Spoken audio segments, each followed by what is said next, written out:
여러분은 이삭 하면은 뭐가 떠오르시나요? 혹시 번제 사건, 모리아산에서 일어난 번제 사건이 떠오르시지 않나요? 사라와 아브라함은 노쇠한 나이에 아들 이삭을 얻었죠. 하나님은 아브라함에게 이 아들 이삭을 바치라고 요구하셨습니다. 그래서 이삭 하면은 번제가 떠오르고 그의 순종이 떠오르는 건 어찌 보면 당연한 일이에요. 그런데 이삭 하면 떠올라야 할 또 다른 아주 중요한 주제가 있습니다. 우물이에요. 창세기 25장에 따르면 아브라함이 죽은 후에 이삭은 브엘라헤로이라는 곳에 거주했습니다.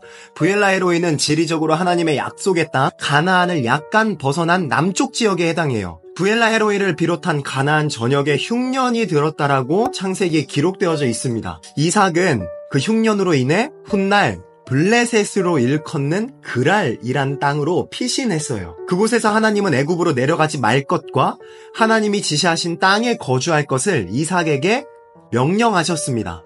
그리고 그의 아버지 아브라함과 맺으셨던 언약을 다시 이삭과 맺으셨어요. 왜 하나님은 여기서 애굽으로 내려가지 말 것을 지시했을까요? 그것은 그의 아버지 아브라함이 가나안의 첫 흉년 당시 흉년을 피해 애굽으로 내려갔었기 때문이에요. 거기서 아브라함은 결국엔 하나님의 은혜로 여러 재물을 가지고 나올 수 있었지만요. 그의 아내 사라는 혹독한 시간을 거쳐야만 했습니다. 하나님은 그런 일이 다시 일어나지 않기를 바라셨던 거예요. 정말 이삭은 하나님의 말씀대로 애굽을 향하지 않았어요. 그러나 그는 실상 애굽에 내려간 것과 같은 행동을 합니다. 하나님의 지시하신 땅에 머물지 않고 이방 땅 그랄로 이주한 거예요. 여기서 지시하신 땅은 어딜까요? 가나안을 의미해요. 그랄은 그 블레셋 지역으로 일컬어지는 그 그랄은 가나안 접경 지역이지만 가나안이 아니었습니다. 이방 땅이죠. 결국 이삭은 아버지 아브라함이 애굽에서 직면했던 것과 똑같은 상황을 직면해요. 이삭의 아내 리브가는 위험에 노출됩니다. 불행 중 다행히 최악의 상황은 벌어지지 않았지만요. 그랄에 정착한 이삭은 농사를 짓고 아주 잘 삽니다. 이삭은 100배의 수확을 거둬요. 이 100배라는 수치에 오늘날 사람들은 환장합니다. 큰 복으로 해석될 여지가 있으니까요. 이를 보면 하나님의 사람의 특징은 부와 재력인 것만 같아요. 그러나 100배의 수확이 과연 하나님의 백성의 특징일까요? 하나님을 믿는 사람에게 임해야 할 당연한 보상과도 같은 것일까요? 그는 실제로 많은 양과 소 그리고 종들을 거느리긴 했습니다. 이삭은 거부였어요. 잘 나갔죠. 그래서 그랄 사람들은 이삭을 시기하기까지 했어요. 외국인 주제의 현지인들보다 잘 나간다는 게 거슬렸던 거겠죠. 그랄 사람들은 이삭의 우물, 그의 아버지 아브라함이 판 우물을 메워버리고 그의 것을 강탈했습니다. 그리고는 이삭에게 그랄을 떠날 것을 요구해요. 괴롭힘에 못 이겨 이삭은 그랄을 결국 떠납니다. 아니요, 엄밀히 말하면 살짝 지역을 옮겼을 뿐이었어요. 그는 그랄 골짜기라는 곳으로 거처를 옮겼습니다. 이삭은 그곳에서 우물을 팠어요. 샘을 파서 물을 얻었고 일전에 아버지가 우물을 부르던 것과 똑같은 이름으로 자신의 우물을 불렀어요. 얼마 지나지 않아 이삭은 아예 샘의 근원을 얻어버립니다. 그랄의 목자들은 또다시 이삭이 얻은 물의 근원을 빼앗았어요. 이삭은 그 빼앗긴 우물을 에색이라고 불렀습니다. 에색은 다툼이라는 뜻이에요. 이삭은 장소를 다시 옮겼어요. 그곳에서도 또 우물을 얻습니다. 그랄 사람들은 어김없이 다투었고요. 그 우물을 또 뺏었어요. 이삭은 그것의 이름을 신나라고 불렀습니다. 신나는 대적하다라는 뜻이에요. 이삭은 다시 한 번 더 장소를 옮겼고요. 거기서도 우물을 얻었는데 그랄 사람들이 더 이상 그의 우물을 탐내지 않았습니다. 다툼이 없었고요. 이삭은 이 우물의 이름을 르호봇이라고 불렀어요. 르호봇은 장소가 넓음이라는 뜻입니다. 100배 수확의 결과는요, 르호봇에 이르기까지라는 이동과 이주였습니다. 그는 자꾸만 시기를 받았고 결국 장소를 옮겨 다닐 수밖에 없었어요. 성경은 부가 하나님으로 말미암는 것임을 명시합니다. 그러나 하나님으로 말미암는 부 모두는 목적이나 결과 자체이지 않을 때가 많아요. 오히려 하나님의 뜻을 내포하는 경우가 많죠. 이삭에게 부는 이동을 위한 신호탄 같은 것이었어요. 어디로요? 르호봇. 근데 르호봇이 어딘지 아십니까?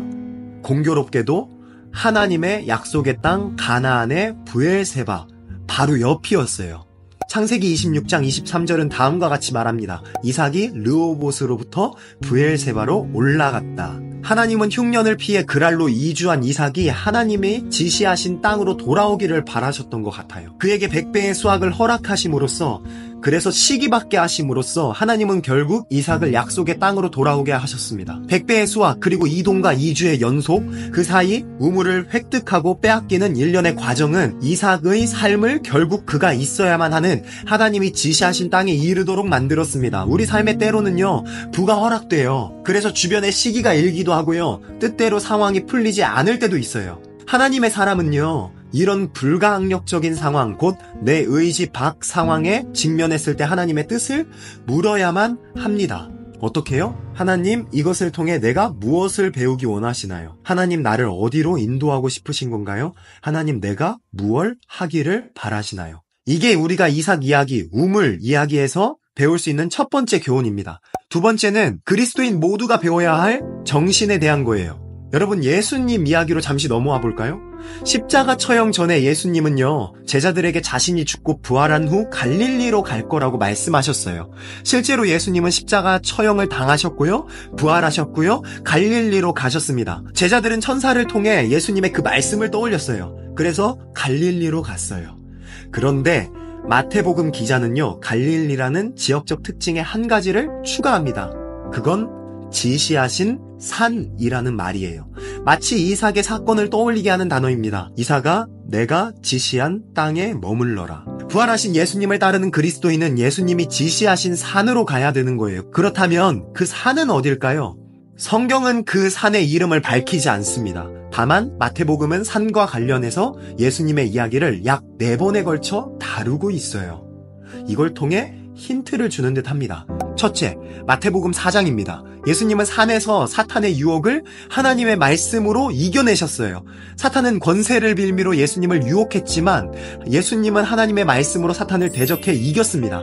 이게 첫 번째 산에서 일어난 사건이에요. 두 번째, 마태복음 5에서 7장입니다.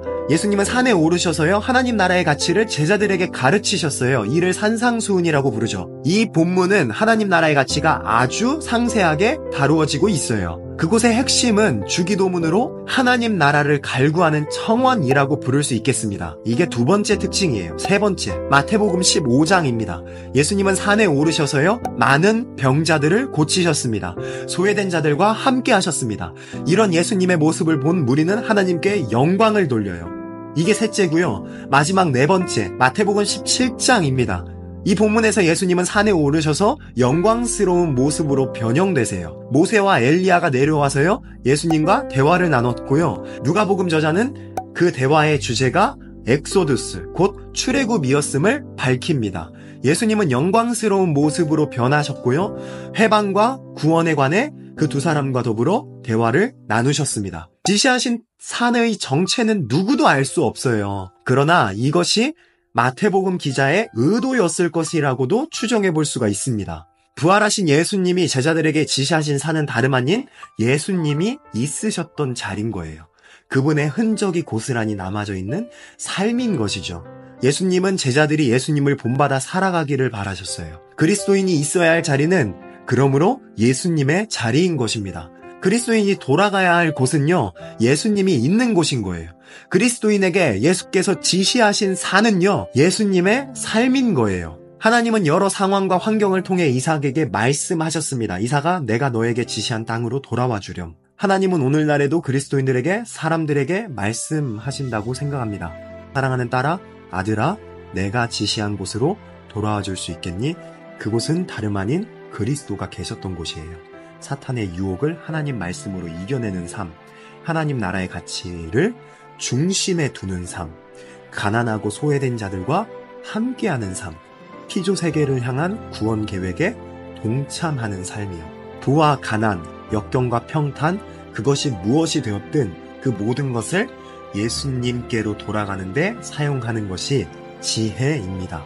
여러분은 지금 어디에 머물고 계시나요? 여러분은 지금 어디를 향하고 계시나요?